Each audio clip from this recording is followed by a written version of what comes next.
Cycle कौन सी purchase करनी चाहिए? सबसे ज़्यादा कॉमन सवाल, क्योंकि इस सवाल में छुपे हैं बहुत सारे छोटे-छोटे और सवाल, जो आपको कंफ्यूज करते रहते हैं। फ्रेम साइज़ क्या होना चाहिए? व्हील साइज़ कितना लें? गियर्स कितने होने चाहिए? या फिर गियर साइकिल की ज़रूरत है भी या नहीं? या विदाउट गियर से काम चल जाएगा? गियर्स का एग्जैक्टली बेनिफिट क्या होता है? एमटीबी लें या हाइब्रिड साइकिल लें? या फिर कोई और भी टाइप की साइकिल हैं जो आती हैं? लॉन्ग डिस्टेंस के लिए क्या लें? फिटनेस के लिए कौन सी साइकिल लें? दोस्तों, आज की वीडियो के एंड तक आपके पास ये सारी इन्फॉर्मेशन होगी, क्योंकि इस वीडियो में हम बात करेंगे इन्हीं सब डिटेल्स के बारे में। अगर आप बिगनर हैं या फिर दोबारा भी साइकिल परचेज कर रहे हैं, तो भी ये सारी डिटेल्स आपके बहुत ज़्यादा काम आएंगी, इसलिए इस वीडियो को आखिर तक आप ज़रूर देखिएगा। सो हेलो फ्रेंड्स, मेरा नाम है Om and welcome to my channel. तो शुरू करते हैं आज का वीडियो। दोस्तों, कुछ पैरामीटर्स आप ज़रूर अपने दिमाग में रख लीजिए, जिनकी हेल्प आपको आगे पड़ सकती है। जैसे कि राइडर की हाइट, जिसके अकॉर्डिंगली फ्रेम का साइज सिलेक्ट होगा। साइकिल का बजट कितना है? लॉन्ग राइड में इंटरेस्ट है या शॉर्ट राइड में? लीजर राइड में इंटरेस्ट है या फिटनेस पर्पज़ के लिए साइकिल चाहिए? बेसिकली साइकिलिंग का पर्पस। इस बेसिक इन्फॉर्मेशन के साथ आगे बढ़ते हैं और सबसे पहले सिलेक्ट करते हैं अपने लिए टाइप ऑफ बाइक। सबसे पहले जानेंगे डिफरेंट टाइप्स ऑफ साइकिल्स के बारे में और पहले सिलेक्ट कर लेते हैं टाइप ऑफ बाइक। दोस्तों, आप जब भी साइकिल लेने जाएंगे, वो चाहे ऑनलाइन हो चाहे ऑफलाइन, तो मार्केट में आपको ब्रॉडली 4 टाइप्स की साइकिल मिलेगी। सबसे पहले MTB, road bikes, hybrid bikes और फैट बाइक। इन सभी साइकिल्स में जो मेन डिफरेंस होता है वो होता है इनके टायर्स की विड्थ में, हैंडल बार की डिज़ाइन में और जिन ट्रैक्स में इन साइकिल्स को यूज़ करना है उसमें। सबसे पहले बात करते हैं एमटीबी की। एमटीबी यानी कि माउंटेन बाइक, ये कैटेगरी सबसे ज़्यादा पॉपुलर और सेल होने वाली कैटेगरी है। Mountain bikes are basically designed for off roads. इन्हें रफ टेरेन्स में ड्यूरेबिलिटी और परफॉर्मेंस के लिए डिज़ाइन किया जाता है। एमटीबी के टायर्स नॉर्मल बाइक से ब्रॉड होते हैं। जनरली इनकी विड्थ 2 इंच से ज़्यादा होती है, इसलिए इस साइकिल को ऑफ रोड्स में भी इजीली राइड कर सकते हैं। ये एक ऑल पर्पस कैटेगरी बाइक है, जिसे आप लॉन्ग राइड्स के लिए, ऑफ राइड के लिए या फिर ऑन रोड्स पर भी बड़ी आराम से यूज़ कर सकते हैं। अगर आप हाई स्पीड्स में नहीं पढ़ना चाहते हैं और आप फोकस करना चाहते हैं टर्न राइड्स पर या फिर on enjoying bicycling tours and marathon rides, तो एमटीबी आपके लिए बेस्ट ऑप्शन रहेगा। फिटनेस के लिए भी आप एमटीबी को चूज कर सकते हैं। एमटीबी की राइडिंग बहुत कंफर्टेबल है because of its straight riding posture.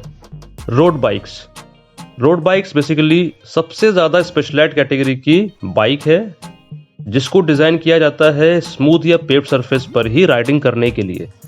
Road bikes के टायर बहुत ही स्लिम होते हैं। इनकी विड्थ जनरली 1.2 इंचेस से कम होती है। इन साइकिल की डिज़ाइन एरोडायनेमिक होती है, जिन्हें हाई स्पीड अचीव करने के लिए ही डिज़ाइन किया जाता है। स्पीड को सपोर्ट करने के लिए राइडर के पोस्चर को लीन रखते हैं, जिसके लिए रोड बाइक्स में अगर आप देखेंगे तो हैंडल बार ड्रॉप टाइप के होते हैं। इस साइकिल को बहुत ही स्लिम रखा जाता है ताकि इसका ओवरऑल वेट जो है वो कम हो सके। प्रोफेशनल साइकिलिस्ट रेसिंग इवेंट्स में रोड बाइक को ही यूज़ करते हैं। दोस्तों, कंपैरेटिवली रोड बाइक्स थोड़ी एक्सपेंसिव होती हैं। अगर आप ऑफ रोड्स पर बाइक ले जाना चाहते हैं तो भाई रोड बाइक आपके लिए बिल्कुल भी अच्छा ऑप्शन नहीं है। वहीं अगर आप हाई स्पीड्स में इंटरेस्टेड हैं और रेसिंग इवेंट्स में पार्टिसिपेट करना चाहते हैं तो ये बाइक आपके लिए है। You can choose a road bike. Long rides के लिए road bike is the best option. हालांकि एक बात का ध्यान रखिएगा कि ड्रॉप हैंडल बार होने की वजह से राइडर का जो पोस्चर है काफ़ी लंबे समय तक लीन रखना थोड़ा मुश्किल होता है। हाइब्रिड बाइक, तो दोस्तों जैसा कि नाम में ही है, हाइब्रिड बाइक में थोड़े थोड़े फीचर रोड बाइक और एमटीबी दोनों के ही होते हैं। हाइब्रिड बाइक्स में फ्लैट और स्ट्रेट हैंडल बार, साथ ही अपराइट सीटिंग पोस्चर मिलता है एमटीबी से। वहीं इस बाइक में हल्के, पतले और स्मूथ टायर्स रोड बाइक से मिलते हैं। हाइब्रिड बाइक्स को आप बेसिकली एमटीबी और रोड बाइक के बीच में कहीं पे रख सकते हैं। इनके टायर्स रोड बाइक से वाइडर होते हैं और एमटीबी से स्लिम। इनके व्हील जनरली 700 मिलीमीटर के डाया में मिलते हैं और इनके टायर की विड्थ 1.3 इंच से लेकर 1.8 इंच तक हो सकती है। दोस्तों हाइब्रिड बाइक बेसिकली एक कम्यूटर बाइक है जो सिटी रोड्स पर राइडिंग के लिए बनी है। हाइब्रिड बाइक्स को आप यूज़ कर सकते हैं for any kind of commuting purpose, school या ऑफिस आने जाने के लिए या फिर लोकल मार्केट आने जाने के लिए। आप इन्हें शॉर्ट राइड्स या लॉन्ग राइड्स दोनों में ही यूज़ कर सकते हैं। तो दोस्तों अगर आपका पर्पस है जनरली सिटी कम्यूटिंग और थोड़ा बहुत फिटनेस, तो आप हाइब्रिड साइकिल को ही चूज़ करें। अपनी स्टेबिलिटी, कंफर्ट और ईज़ ऑफ यूज़ की वजह से ये cycle beginners, commuters, casual Riders और बच्चों में भी काफ़ी पॉपुलर रहती है। Fat bike. दोस्तों फैट बाइक इन चारों में से सबसे ज़्यादा इंटरेस्टिंग कैटेगरी की बाइक है। एक अलग कैटेगरी की बाइक को आपने कुछ लोगों को राइड करते हुए देखा होगा जिनके टायर्स ओवरसाइज्ड होते हैं, यानी कि ज़रूरत से ज़्यादा ब्रॉड होते हैं। इन बाइक्स को बोलते हैं फैट बाइक या फैट टायर बाइक या फिर स्नो बाइक। इन साइकिल्स के टायर जनरली 3.8 इंच से ज़्यादा होते हैं। फैट बाइक को डिज़ाइन किया जाता है लो ग्राउंड प्रेशर के लिए। बेसिकली होता क्या है कि वाइड टायर्स होने की वजह से साइकिल में इन्फ्लेशन प्रेशर कम रहता है। इससे सॉफ्ट या अनस्टेबल टर्रेन्स जैसे कि स्नो, सैंड, बॉक्स या फिर मड में भी स्टेबल और अच्छी राइड मिलती है। वाइड टायर्स को अकोमोडेट करने के लिए इस बाइक में वाइडर फॉर्क होते हैं। लो प्रेशर होने की वजह से ये साइकिल अनस्टेबल सरफेसेस पर तो अच्छा रोल कर सकती है, लेकिन फ्लैट सरफेस पर लो इन्फ्लेशन प्रेशर की वजह से रोलिंग रेजिस्टेंस बढ़ जाता है और इसलिए सभी कैटेगरी ऑफ बाइक्स में फैट बाइक की स्पीड सबसे स्लो होती है। गाइस फैट बाइक्स काफ़ी हैवी होती हैं और इन्हें राइड करने के लिए काफ़ी एफर्ट लगाना पड़ता है, इसलिए लॉन्ग राइड्स के लिए आप फैट बाइक को तो चूज़ बिल्कुल भी ना करें। तो अगर आपका पर्पस है शॉर्ट राइड्स या फिर ऑफ रोडिंग या फिर फिटनेस, तो आप फैट बाइक ले सकते हैं। एक अच्छी फैट बाइक MTB से थोड़ी सी एक्सपेंसिव हो सकती है। फैट बाइक की डिज़ाइन काफ़ी स्टाइलिश होती है और काफ़ी सारे लोग इसके अट्रैक्टिव लुक की वजह से ही इसको राइड करते हैं, खासतौर पे टीनेजर्स। सो फ्रेंड्स, अब तक आपने टाइप ऑफ बाइक अपने लिए सिलेक्ट कर ली होगी। टाइप ऑफ बाइक सिलेक्ट करने के बाद अब देखते हैं कि गियर्स लेने चाहिए या non gear cycle is a good option. Gear का सबसे पहला बेनिफिट मिलता है क्लाइंबिंग के टाइम पर, इंक्लाइन ट्रैक्स में। जब तक हम फ्लैट रोड्स पर राइड कर रहे होते हैं तब तक गियर और नॉन गियर का बहुत ज़्यादा फर्क नहीं पड़ता। जैसे ही क्लाइंबिंग जोन में आते हैं तो ज़्यादा एफर्ट्स की ज़रूरत पड़ती है। नॉन गियर साइकिल में दूसरा कोई ऑप्शन नहीं होता है, इसकी वजह से एफर्ट्स को ही बढ़ाना पड़ता है जो काफ़ी टायरिंग हो सकता है। लेकिन गियर साइकिल में आप लो गियर कॉम्बिनेशन की हेल्प से बड़े आराम से क्लाइंबिंग कर सकते हैं। दूसरा बेनिफिट जो गियर साइकिल्स में मिलता है वो है हाई स्पीड में। सिंगल गियर रेशियो होने की वजह से नॉन गियर साइकिल्स में एक पर्टिकुलर स्पीड के बाद पैडलिंग इफेक्टिवली स्पीड में ट्रांसलेट नहीं होती और ज़्यादा एफर्ट्स की रिक्वायरमेंट पड़ती है और हम पैडलिंग करते रह जाते हैं। वहीं गियर साइकिल्स में हाई गियर रेशियो की हेल्प से सिमिलर पैडलिंग एफर्ट्स में आपको ज़्यादा स्पीड मिल सकती है। दोस्तों एक बात का ध्यान रखें, साइकिल में गियर होने की वजह से साइकिल का प्राइस भी बढ़ जाता है और आपके बजट से बाहर हो सकता है। सो फ्रेंड्स, अगर आपका बजट ठीक ठाक है और आप गियर साइकिल अफोर्ड कर सकते हैं तो पहली प्रेफरेंस आप गियर साइकिल को ही दीजिएगा, क्योंकि राइड छोटी हो या बड़ी गियर्स आपके ज़रूर काम आएंगे। आप डिफरेंट गियर रेशियो को डिफरेंट ट्रैक्स पर यूज़ कर सकते हैं। लॉन्ग राइड्स और एडवेंचर ट्रेल्स पर आप बिना एग्जॉस्ट हुए अपनी राइडिंग को एंजॉय कर सकते हैं। बट फ्रेंड्स, वहीं अगर आपका बजट कम है और आप शॉर्ट राइड्स करना चाहते हैं, साथ ही बहुत हाई स्पीड्स या बहुत ज़्यादा क्लाइंबिंग सरफेस पर राइडिंग नहीं करना चाहते हैं, तो आप लो बजट में नॉन गियर्ड साइकिल ही ले लीजिए, यह आपके लिए सफिशिएंट रहेगा। गियर्ड या नॉन गियर्ड साइकिल सेलेक्ट करने के बाद अब देखते हैं कि कितने नंबर ऑफ गियर्स आपके लिए सफिशिएंट रहेंगे।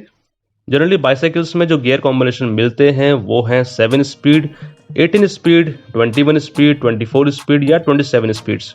अगर आप गियर साइकिल ले ही रहे हैं तो आई विल रिकमेंड कि सेम क्वालिटी में आपको जिसमें ज़्यादा स्पीड ऑप्शंस मिल जाएं उसे ही प्रेफरेंस देना, क्योंकि ज़्यादा स्पीड ऑप्शन आपको और ज़्यादा वैरायटी दे सकते हैं और आप डिफरेंट गियर रेशियो की हेल्प से डिफरेंट टाइप के ट्रैक्स पर राइडिंग कर सकते हो।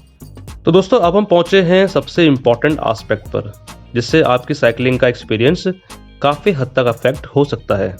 अपनी हाइट के हिसाब से फ्रेम का साइज सिलेक्ट करना बहुत ज़रूरी है, अदरवाइज आपको गलत राइडिंग करना पड़ सकता है। आपकी हेल्प के लिए मैंने यहाँ फ्रेम साइज चार्ट लगा दिया है। अपनी हाइट और बाइक कैटेगरी के हिसाब से आप इस चार्ट में से फ्रेम साइज सिलेक्ट कर सकते हैं। फ्रेम साइज आपको बाइक के डिस्क्रिप्शन में ज़रूर मिल जाएगा। आप ध्यान रखें कि स्मॉल, लार्ज, मीडियम इस टाइप के नॉमेनक्लेचर पर ना जाएं, बल्कि इंचेस में साइकिल फ्रेम के साइज़ को पता करें, क्योंकि हर ब्रांड के साइज रेंज डिफरेंट हो सकती है। ब्रेक्स दोस्तों, एक और चीज़ जो साइकिल परचेज करते हुए बहुत ज़्यादा कंफ्यूज करती है वो है कि साइकिल में ब्रेक्स कौन सी लें।